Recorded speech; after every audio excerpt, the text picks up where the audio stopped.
This car behind me is Porsche's biggest ever gamble, but did it pay off?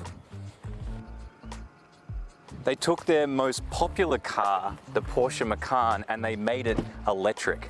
And the interior of the electric Macan is where it's had the biggest glow up. I remember on the previous generation vehicle, you couldn't even get full screen Apple CarPlay, but gone are those days. It's leveled up with 3 screens. I've got a passenger screen, a center infotainment screen, and a beautiful driver's display here in front of me. I think they do the best driver's displays in the game. And this thing is built super solid, but that does bring me on to my sort of first con. So maybe the biggest complaint about the electric Macan is not even the fact that it's electric, it's the price tag. Here in Australia, the Macan GTS starts at $171,000 before your on-road costs, and that's almost exactly $30,000 more than the previous generation Macan GTS. And that's before we even start talking about options, and this car is full of them. It has a full $5,500 Racetex interior package, which includes some pretty cool grab handles up the top. You don't get the Racetex center console, that'll cost you over $2,000, and my favorite of all are these Racetex seat console bases that cost $2,230. The options get crazy pretty quick, but you are getting some pretty impressive performance. This Macan GTS knocks out the petrol Macan when it comes to performance. It still drives like a Porsche. Then in a straight line, it does what all electric cars do. You're getting 563 horsepower here versus 435 in the previous generation. That means 0 to 100 in 3.8 seconds, and that's a Porsche 3.8, so it's probably quicker than that. Even with all that performance, you're still getting heaps of range, over 500 kilometers of WLTP range. But did the gamble pay off? I think Porsche was probably a little bit too ambitious in their goals for this car, and it probably arrived